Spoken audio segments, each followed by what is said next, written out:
Saharanpur Nagina Lok Sabha seat से सांसद चुने जाने के बाद चंद्रशेखर आजाद सहारनपुर के छुटमलपुर अपने आवास पर पहुंचे, जहां उन्हें बधाई देने के लिए लोगों की भीड़ उमड़ रही है।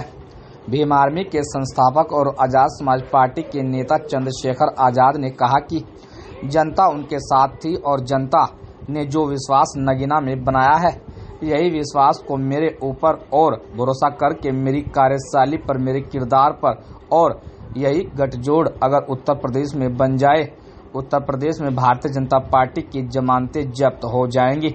आने वाले विधानसभा चुनाव में मैंने किसी के भी वोट बैंक में सेंध नहीं लगाई है। नहीं, जनता मेरे साथ और जनता ने ये जो विश्वास नगीना बनाया, अगर जनता उस विश्वास को मेरे ऊपर और भरोसा करे, मेरी कार्यशैली पे, मेरे किरदार पे, और यही गठजोड़ अगर उत्तर प्रदेश में बन जाए तो उत्तर प्रदेश में भारतीय जनता पार्टी की जमानतें जब्त हो जाएंगी आने वाले विधानसभा चुनाव में। ऐसा कहा जा रहा है आपने मायावती के वोट बैंक में सेंध रहे, आप विकल्प बंद करोगे, क्या है?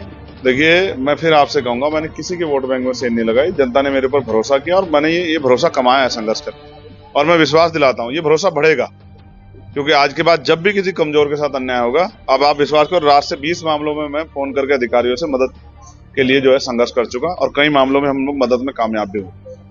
तो मैं मानता हूं कि जिस काम के लिए जनता ने मुझे आशीर्वाद दिया है, उस काम को मैं बखूबी करूंगा और इस विश्वास को और मजबूत करूंगा। आकाश आनंद ने आपके खिलाफ आपत्तिजनक टिप्पणी की और जीतने पर बधाई दी। क्या आकाश मेरे छोटे भाई हैं, उनको बधाई, उनके लिए मंगल काम। भाजपा की सरकार बनने जा रही है, एक तरफ भाजपा गठबंधन है, इंडिया है, तो आप किधर जाएंगे? जब आप खुद ही बता रहे हैं सरकार बनने जा रही, सारी इन्फॉर्मेशन तो आप पे है। अगर कुछ बनता तो फिर उस पर मैं आपसे कोई बात रखता, लेकिन मैं दूसरी बात आपसे जरूर कहूंगा कि भले ही विपक्ष सरकार नहीं बना पाए, लेकिन हम विपक्ष की भूमिका अदा करेंगे, क्योंकि आजाद समाज पार्टी और भीम आर्मी पूरे देश में मजबूत संगठन है। हम हर स्टेट में विपक्ष की भूमिका जो है दर्ज करेंगे। पार्लियामेंट में हम लड़ेंगे और पार्लियामेंट के बाहर हमारा कार्यकर्ता लड़ेगा। लेकिन अगर कोई भी सरकार जुल्म करेगी दलितों पे, पिछड़ों पे, मुसलमानों पे, आदिवासियों पे, महिलाओं पे, नौजवानों पे, उनके अधिकारों पे, तो उनको चंद्रशेखर आजाद से टकराना पड़ेगा संवैधानिक रूप से। ये बात सारी सरकारें जान लें, अपने यहाँ होने वाले जुल्म को रोके।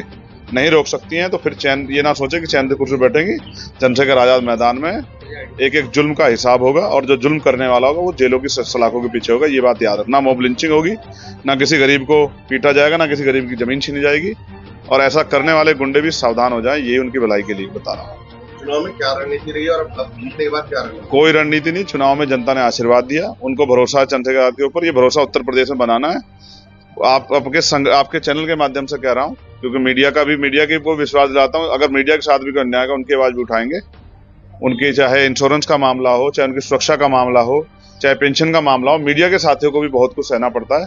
उनकी आवाज भी उठाएंगे। साथ साथ जो देश भर में हमारे कार्यकर्ता, उनसे कहूंगा कि वो जुट जाएं। जब नगीना के लोग कामयाब करके दिखा सकते हैं, तो आप लोग भी कामयाब होकर दिखा सकते हो। अपने अपने क्षेत्रों में संगठन मजबूत करके लड़ाई लड़ें। आगे लड़ाई उत्तर प्रदेश के 403 सीटों पर लड़नी है। अखिलेश यादव, इमरान मसूद की तमाम आपको मिल रहे हैं, तो सबका धन्यवाद। रणनीति वो नगीना के लिए क्या करना है? नगीना के लिए जो करूंगा वो आप रोज देखेंगे, और नगीना के लिए अगर मेरे खून का कतरा भी चुका दूंगा तो पीछे नहीं हटूंगा। नगीना का कर्ज है, जब तक जीवित रहूंगा चंद्रशेखर आजाद की पहचान नगीना से रहेगी, और नगीना के लिए मुझसे जो हो पड़ेगा वो करूंगा। पार्लियामेंट में, पार्लियामेंट के बाहर भी। वहां के किसानों, नौजवानों, गरीबों की हर व्यक्ति की आवाज चंद्रशेखर आजाद। जिसने वोट दिया उसका भी धन्यवाद, जिसने किसी तरह से जिसको गुमराह कर दिया, वो मेरे साथ नहीं था, उसका भी धन्यवाद। सबका सांसद है चंद्रशेखर आजाद, सबका अधिकार है चंद्रशेखर आजाद के ऊपर। हर आदमी, मेरा घर 24 घंटे 7 दिन खुला है। अधिकार से आके मुझसे अपने लिए जो भी उनके मन में सवाल हो, उस पर मुझसे जवाब भी मांगे, और जो परेशानियां उससे मुझसे मदद के लिए भी कहे, मैं तैयार हूं। सहारनपुर को 2 सांसद मिल गए, इसके लिए क्या? सहारनपुर को बधाई। सहारनपुर की मिट्टी में बहुत गौरव है। देश की आजादी की जो लड़ाई, रेशमी रुमाल तहरीक और तमाम तहरीकें यहाँ से चली, ये कुर्बानियों की धरती है और यहाँ बल है। लेकिन नगीना ने भी जो करके दिखाया, वो भी सबके लिए संदेश है कि नगीना भी बदलाव चाहती है और उत्तर प्रदेश बदलाव चाहता है।